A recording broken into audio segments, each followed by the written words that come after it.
It was 2 a.m. when the pounding on my door began, sharp, frantic, like someone trying to wake the dead. I stumbled out of bed, heart racing. My wife Emma had left just 3 hours earlier, claiming her mother was sick and needed help tonight. I didn't question it. Why would I? But when I opened the door, the building's security guard, Mr. Rios, stood there drenched in sweat, breathing like he'd run up all 15 floors. "Ethan, is your wife with you?" His voice cracked on the last word. I frowned. "No. She went to her mom's." "Why?" He swallowed hard, wiped his shaking hands on his uniform, then unlocked his phone with trembling fingers. "Because she just entered the next building," he whispered. "And she wasn't alone." Something tightened in my chest. "Who was she with?" I asked. He didn't answer. He just handed me the phone. A video was already open, building surveillance footage. Grainy but clear enough. At 11:47 p.m., Emma walked into the neighboring tower's lobby. Not sick. Not rushing. Not worried. She was laughing. And she was holding a man's hand. A man I recognized. A man who had shaken my hand just days earlier at a neighborhood barbecue, introducing himself as just a friendly neighbor. My fingertips went numb. Mr. Rios whispered, "There's more. You need to see the elevator footage." But I couldn't press play yet. Because in that frozen frame, her smile, his arm around her waist, I realized something brutal. She hadn't lied to me for one night. She had rehearsed this lie.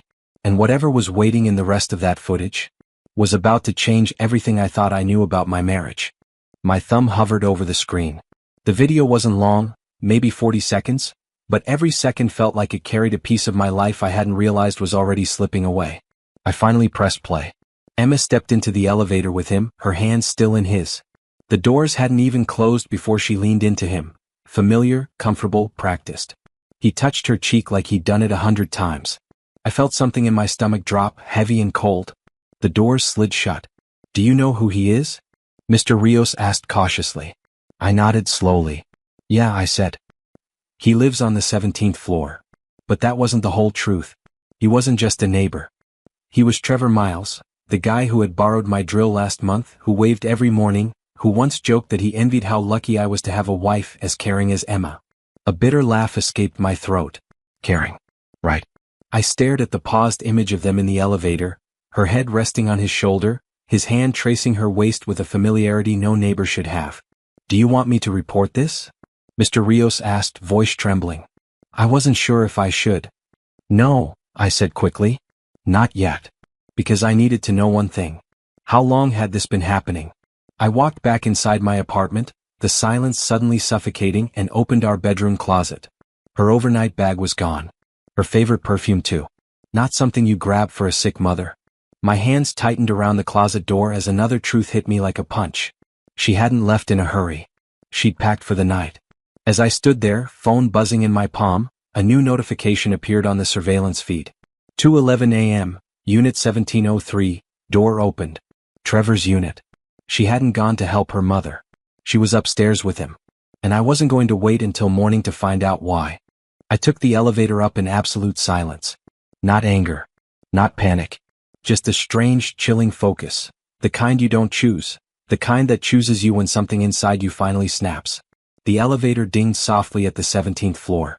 Trevor's hallway was quiet, dimly lit, the kind of stillness that makes every sound feel louder than it should. I could hear muffled laughter from behind his door. Her laughter. A version of it I hadn't heard in months. Not tired. Not strained. Not pretending. Real. My throat tightened.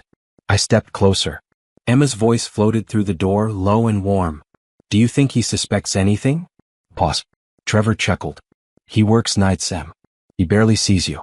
That's the point." I froze. That's the point. I'd been working double shifts for months. Saving for our future. Fixing the life she said she wanted. And the entire time, they had been using my absence as the foundation for whatever this was. My hand closed into a fist.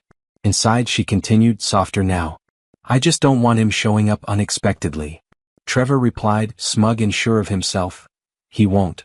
And even if he did, what's he gonna do?" He laughed again. Something in me, something small but important, cracked. I didn't kick the door. I didn't shout. I didn't break down. I stepped back. Because truth doesn't need noise. It needs evidence. And if tonight had taught me anything, it was that I didn't fully understand the depth of their betrayal yet. Not even close. I walked to the stairwell, pulled out my phone and texted Mr. Rios. Save all footage from 10 p.m. to now. No deletions. His reply came instantly. Already done. Good. This wasn't just a bad night. It was the start of something much bigger. As I descended the stairs, a sickening realization hit me. Emma hadn't drifted away from our marriage. She had walked out of it with intention. And whatever they were building together, it wasn't just an affair. It was a plan. I didn't go home right away. I sat in my car in the dark, engine off, hands gripping the steering wheel hard enough to make my knuckles ache. My mind replayed their voices, her soft, afraid, guilty, his cocky, amused, certain. But what struck me wasn't the cheating. It was the planning. The deliberate timing. The way she'd used my work schedule like the blueprint of a double life. I opened her location history on my phone, something she used to share with me voluntarily. Not anymore. The timeline stunned me. 11 nights. All within the last month. All between 11 p.m. and 3 a.m. All at Trevor's building. Patterns don't lie. She had carved out a second life inside the hours I spent saving strangers. And I hadn't noticed because I trusted her. At 3:14 a.m., my phone buzzed with a new message. Emma. At Mom's. Her fever just broke. Don't worry, try to sleep. Love you. I stared at the screen, rereading it 3 times. She was lying to me while lying next to him. She wasn't protecting her mother. She was protecting her story. A story she thought I had no reason to question. But now I had every reason. I drove home slowly, deliberately. When I walked into our bedroom, her side of the bed was perfectly made. The pillow smooth. The blanket untouched. Because she wasn't supposed to be here. She was exactly where she planned to be. At 3:37 a.m., as I stood in the doorway staring at the space she used to sleep beside me, something clicked. If she'd lied this easily, this confidently, then the cheating wasn't the whole truth. It was the surface. There was something underneath. A motive. A purpose. A reason she had chosen him and not someone random. I went to her drawer, searching for anything that didn't belong. And in the back, beneath her sweaters, I found it. A second phone. Hidden. Charged. Unlocked. The first message on the screen made my skin crawl. Trevor. We stick to the plan. Don't lose your nerve now. This wasn't an affair. This was strategy. The hidden phone was full. Full of things that didn't belong in any marriage. Messages. Voice notes. Photos. Plans. Not romantic plans. Not secret dates. Operational plans. And they all began months ago. I sat on the edge of the bed, scrolling, feeling my heartbeat slow into something cold and steady. The kind of heartbeat you get when you stop denying the truth. Message after message revealed pieces I hadn't even known were missing. Trevor. Your husband's schedule is too perfect. Night shifts give us the window. Emma. He trusts me. He never checks anything. Trevor. Good. Trust makes this easy.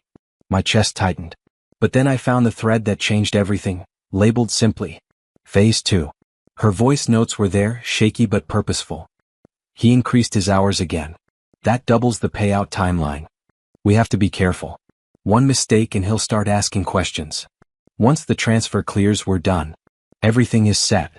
Transfer? Payout? Done. My mind raced. I dug deeper. Their documents were there too. Bank screenshots, beneficiary forms, drafts of something she clearly hadn't intended me to ever see. And then I found it. A list. My list. Birth certificate. Marriage license. Financial statements. Insurance policy. Signature samples. Every document required to access and redirect my accounts. All organized. All photographed. All prepared. She wasn't planning to leave me. She was planning to replace me. To erase me from my own financial life. Trevor wasn't her secret lover. He was her accomplice. And whatever phase 2 was, they were dangerously close to completing it. My hands shook, but not from fear. From clarity. Before tonight, I thought I'd lost my marriage. But reading those messages, I realized something far worse. I hadn't just lost a wife. I'd been living next to a threat. A calculated, organized, rehearsed threat. And if I didn't act, I knew exactly who would. By sunrise, I had gone through every message, every file, every recording on that second phone. The story was no longer about infidelity. It was about intent. And the evidence painted a picture far more sinister than anything I had imagined. Trevor and Emma weren't simply cheating. They were building a sequence. A timeline. A removal strategy. At 6:12 a.m., I found the message that made my hands go still. Trevor. Phase 2 starts next week. He signs the papers, then we move fast. Emma. He won't notice. He never reads the fine print. What papers? What fine print? I searched our filing cabinet, flipping through documents she insisted on handling, to save me stress. Tax forms, bank authorizations, insurance updates. And then I found the folder. My signature. Her handwriting. A notarized form transferring secondary control of my accounts to her. Except I never signed it. Not really. She had copied my signature from an old lease agreement, nearly perfect. Enough to pass a visual check. Enough to ruin me. My pulse turned to ice. I grabbed my phone and called the one person who would tell me the truth. The bank manager who had known my family for years. He answered quickly. Ethan? You okay? It's early. I swallowed. I need to know if any requests have been made on my accounts. Pause. Then his voice changed, cautious, concerned. I was actually going to call you. Your wife submitted a transfer request yesterday. Significant amount. But the system flagged it, something felt off. Did it go through? No. But she'll probably try again. My stomach twisted. She wasn't waiting for the perfect emotional moment. She was waiting for the perfect financial one. And she was close. Dangerously close. I ended the call and stared at the bedroom doorway, the doorway she had walked through 1,000 times carrying love, lies, or both. I had one advantage left. She still believed I knew nothing. And that meant I had time. But not much. Tonight they would meet again. Tonight they would finalize phase 2. And tonight, I wouldn't stay silent in the dark. I would be the one watching them. I didn't call her. I didn't confront her. I didn't even touch the bed she slept in. I spent the entire day preparing. Not with anger. With precision. I backed up every message, every file, every document to 3 encrypted drives. I forwarded evidence to an attorney I trusted. I left copies in a safe deposit box under my brother's name. By late afternoon, the betrayal wasn't just emotional anymore. It was prosecutable. At 9:16 p.m., Emma texted me. Mom's fever is up again. I might stay the night. I stared at the message feeling nothing. Not hurt.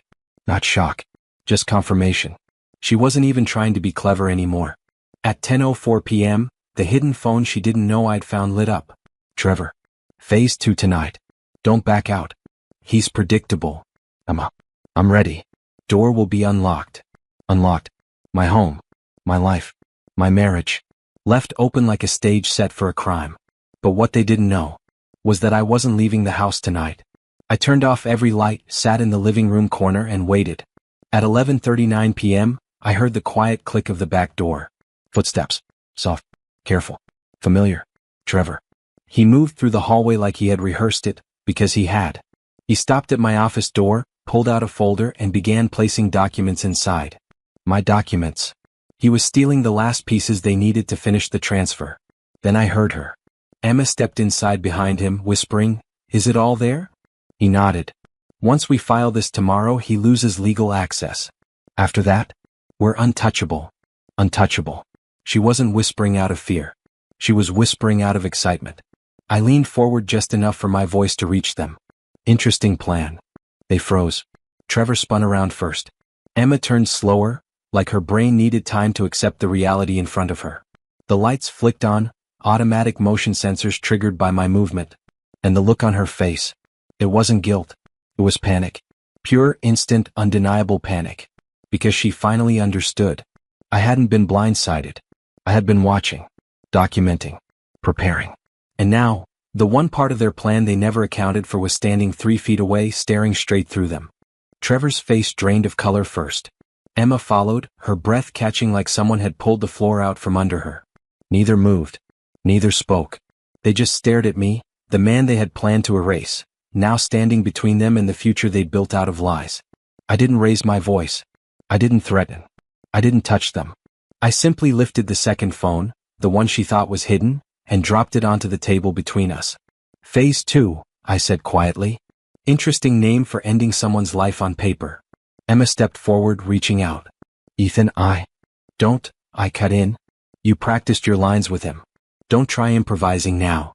Trevor shifted, trying to inch toward the back door. The wrong move. Because at that moment 2 figures stepped inside. My attorney. And a plainclothes detective. Both already fully briefed. Emma's knees buckled. Trevor swore under his breath. The detective opened a folder. We've reviewed everything you sent, Mr. Hayes. Identity fraud, forged signatures, conspiracy to commit financial theft, unauthorized access to personal accounts. Quite a list. Emma's voice cracked. Ethan, please, I didn't mean. I looked at her, really looked, and saw a stranger. A stranger wearing my wife's face. You didn't mean to get caught, I said. That's all. The detective handcuffed Trevor first. Emma was next. She didn't cry. Not for love. Not for guilt. Only for the collapse of a life she planned to build on my ruin.